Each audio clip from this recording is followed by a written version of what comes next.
민수기 11장. 그때 백성들이 불평하는 소리가 여호와의 귀에 들렸습니다. 여호와께서 그 말을 들으시고는 진노하셨습니다. 그러자 여호와의 불이 그들 가운데 타올라서 진의 바깥쪽을 태웠습니다. 백성들이 모세에게 울부짖자 모세가 여호와께 기도했고 불은 꺼졌습니다. 그리하여 그곳을 다베라로 부르게 되었습니다. 이는 여호와의 불이 그들 가운데 타올랐기 때문입니다. 이스라엘 가운데 섞여 살던 사람들이 다른 음식을 요구하기 시작했습니다. 그러자 이스라엘 자손이 다시 울면서 말했습니다. 누가 우리에게 고기를 먹게 해줄 수 있을까? 이집트에서는 생선, 오이, 멜론, 부추, 양파, 마늘을 공짜로 먹을 수 있었는데 이제 우리가 식욕을 잃어버리고 말았구나. 눈에 보이는 것이라고는 이 만나뿐이니. 만나는 코리안더 씨 같고 색깔은 송진 같았습니다. 백성들은 여기저기 다니며 그것을 모아다가 맷돌에 갈거나 절구에 찧어서 솥에 삶아 납작한 빵으로 만들었습니다. 그 맛은 기름 섞은 과자 맛 같았습니다. 이슬이 진에 내릴 때 만나도 진 위에 내렸습니다. 집집마다 각자의 장막 입구에서 울고 있는 것을 모세가 들었습니다. 여호와께서 몹시 진노하셨고 모세도 언짢았습니다. 모세가 여호와께 말했습니다. 왜 주께서는 주의 종을 괴롭히십니까? 왜 제가 주의 은총을 받지 못하며 주께서는 이 모든 백성의 짐을 다 저에게 지우십니까? 이 모든 백성들을 제가 낳았습니까? 제가 그들을 낳았습니까? 왜 마치 제가 이들을 낳은 것처럼 주께서는 유모가 아기를 품듯이 저들을 제 발에 품고 주께서 그들의 조상에게 맹세하신 땅으로 데려가라고 하십니까? 제가 고기를 어디서 구해 이 백성에게 주겠습니까? 저들이 저를 보고 우리에게 고기를 주어 먹게 하라 하고 울어댑니다. 저 혼자만으로는 이 모든 백성을 감당할 수가 없습니다. 그들이 제게는 벅찹니다. 주께서 제게 이렇게 하시겠다면 제발 저를 불쌍히 여기셔서 지금 당장 저를 죽이시고 이 곤란한 일을 보지 않도록 해주십시오. 여호와께서 모세에게 말씀하셨습니다. 너는 백성의 나이든 사람들 가운데서 내가 장로 혹은 관료로 알고 있는 사람들 70명을 내게로 데려와라. 그들을 회막으로 데려와서 거기서 너와 함께 서도록 하여라. 내가 내려가 거기서 너와 이야기하고 내게 내려준 영을 그들에게도 나누어 줄 것이다. 그러면 그들이 이 백성의 짐을 너와 함께 나누어 지고 너만 혼자 지지 않게 될 것이다. 백성들에게는 이렇게 말하여라. 내일을 위해 몸을 거룩하게 하라. 너희가 여호와의 귀에 대고 울면서 누가 우리에게 고기를 먹게 해줄 수 있을까? 이집트에서 살던 것이 훨씬 나았구나 라고 했으므로 내일은 너희가 고기를 먹게 될 것이다. 여호와께서 너희에게 고기를 줄 것이니 너희가 먹게 될 것이다. 1일, 2일, 5일, 10일, 20일만 먹을 것이 아니라 고기 냄새가 너희 코에 넘쳐서 역겨워질 때까지 한 달 동안 먹을 것이다. 이는 너희가 너희 가운데 있는 여호와를 거부하고 그 앞에서 울면서 왜 우리가 이집트에서 나왔을까? 라고 했기 때문이다. 그러자 모세가 말했습니다. 여기 나와 함께 있는 사람들 가운데 걷는 사람들만 60만 명인데 주께서는 내가 그들에게 고기를 주리니 그들이 한 달 내내 먹을 것이다 라고 하시는군요. 양떼나 소떼를 잡거나 바다의 모든 고기들을 다 모은다 한들 그들에게 충분하겠습니까? 여호와께서 모세에게 말씀하셨습니다. 여호와의 손이 그렇게 짧으냐? 내가 말한 대로 되는지 안 되는지 내가 보게 될 것이다. 그러자 모세가 밖으로 나가 여호와께서 하신 말씀을 백성들에게 전했습니다. 그리고 그는 백성 가운데서 나이 많은 장로 70명을 불러 회막 둘레에 서게 했습니다. 그러자 여호와께서 구름 속에서 내려오셔서 모세에게 말씀하시며 모세에게 있는 영을 70명의 장로들에게도 주셨습니다. 그 영이 그들 위에 머물자 그들이 예언을 하다가 다시는 하지 않았습니다. 두 사람이 진에 머물러 있었는데 그들 가운데 하나의 이름은 엘닷이었고 다른 하나의 이름은 메닷이었습니다. 그들에게도 영이 임했습니다. 그들은 명단 가운데 있었는데도 회막으로 가지 않았습니다. 그러나 그들도 진 안에서 예언을 했습니다. 한 젊은이가 달려와 모세에게 말했습니다. 엘닷과 메닷이 진영 안에서 예언하고 있습니다. 모세의 보좌관으로서 어려서부터 그를 섬겨왔던 눈의 아들 여호수아가 말했습니다. 내 주 모세여, 저들을 멈추게 해주십시오. 그러자 모세가 대답했습니다. 내가 나를 위해 시기하는 것이냐? 나는 여호와의 모든 백성들이 예언자가 되고 여호와께서 그 영을 그들에게 부어주시기를 바란다. 그러고 나서 모세와 이스라엘의 장로들이 진으로 돌아왔습니다. 그때 여호와로부터 바람이 일어 메추라기를 바다에서 몰고 와 진 둘레 사방으로 하루길 되는 면적의 2규빗 정도의 높이로 쌓이게 했습니다. 백성이 일어나서 그날 온종일과 그 다음날 낮과 밤 내내 메추라기를 모았습니다. 가장 적게 모은 사람도 10호매를 모았습니다. 그리고 그들은 메추라기를 진 둘레에 널어 놓았습니다. 그러나 고기가 아직 이 사이에서 다 씹히기도 전에 여호와께서 백성들에게 진노해 극심한 재앙으로 그들을 치셨습니다. 그리하여 그곳이 기브롯 핫다와라고 불렸습니다. 그들이 거기에 탐욕스러웠던 사람들을 묻었기 때문입니다. 백성이 기브롯 핫다와에서 이동해 하세롯에 이르러 그곳에 머물렀습니다. 시편 48편. 여호와는 위대하시니 우리 하나님의 성에서 그 거룩한 산에서 크게 찬양을 받으실 것입니다. 그터가 아름다우니 북쪽에 있는 위대한 왕의 성 시온산이 온 세상의 기쁨이 됩니다. 그 성에 계시는 하나님은 자신을 피난처로 알리셨습니다. 왕들이 연합해서 함께 나아갔다가 그 성을 보고 깜짝 놀라 안 되겠다 싶어 도망쳐 버렸습니다.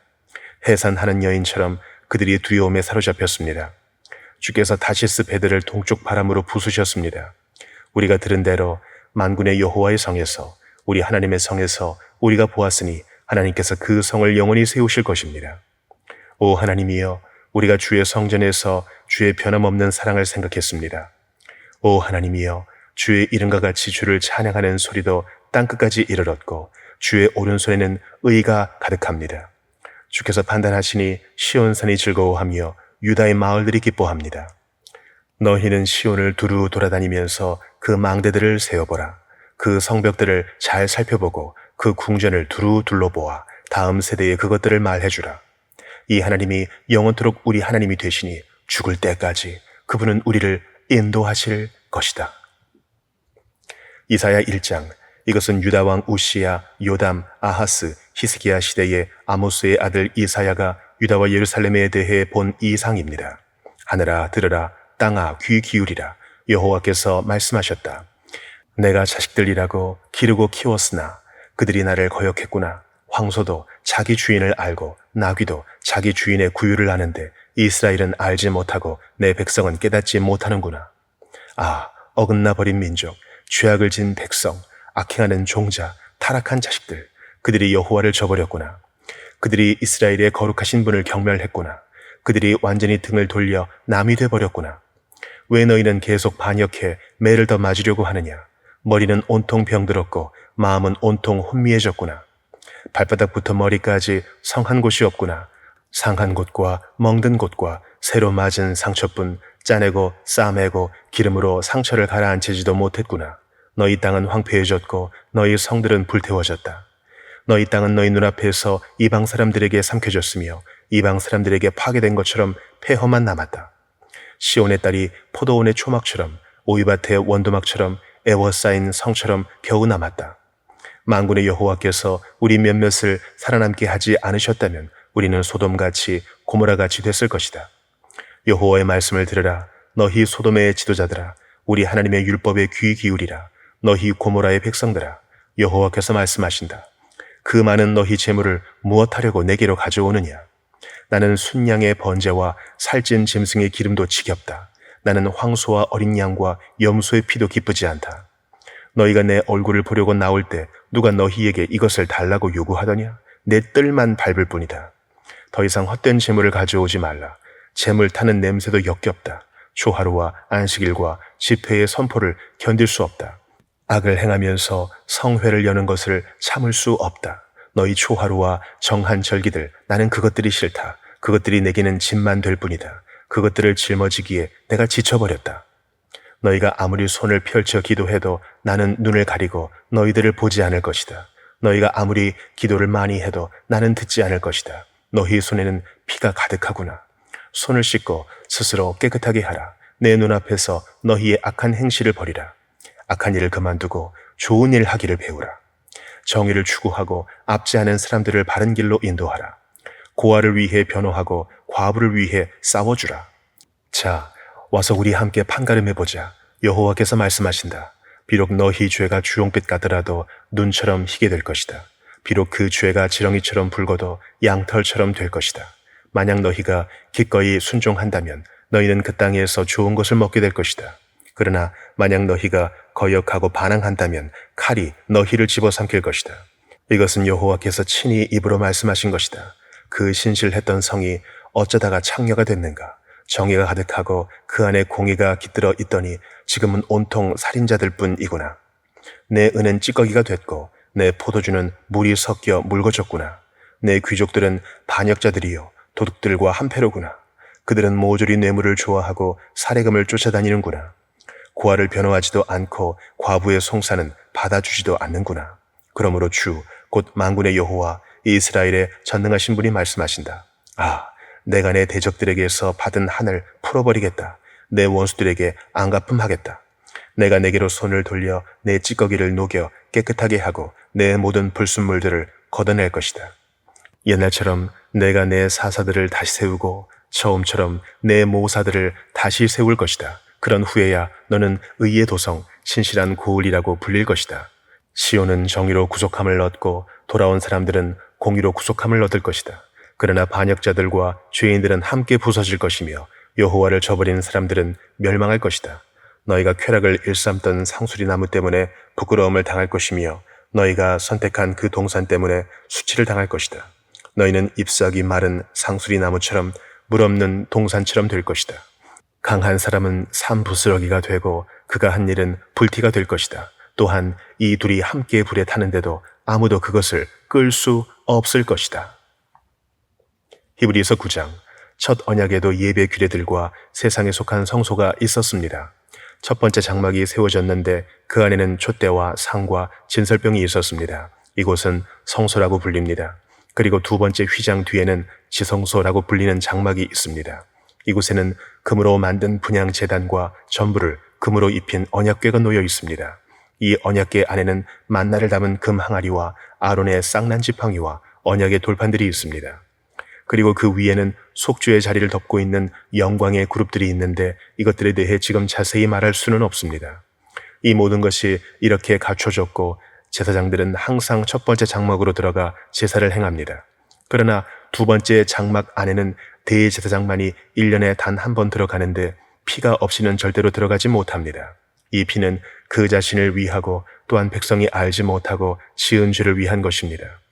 이것을 통해 성령께서는 첫 번째 장막이 서 있는 동안에는 지성소로 들어가는 길이 아직 열리지 않은 사실을 보여주십니다. 이 장막은 현 세대를 위한 비유입니다. 이에 따라 드려진 예물과 제물은 제사하는 사람의 양심을 온전케 할 수 없습니다. 그것들은 먹고 마시는 것과 여러 가지 씻는 의식들과 관련된 것들로서 단지 개혁의 때까지 부과된 육체를 위한 규례들에 지나지 않습니다. 그러나 그리스도께서는 이미 이루어진 좋은 것들의 대제사장으로 오셨습니다. 그는 손으로 짓지 않은 곧 피조물에 속하지 않은 더 크고 더 완전한 장막으로 들어가셨습니다.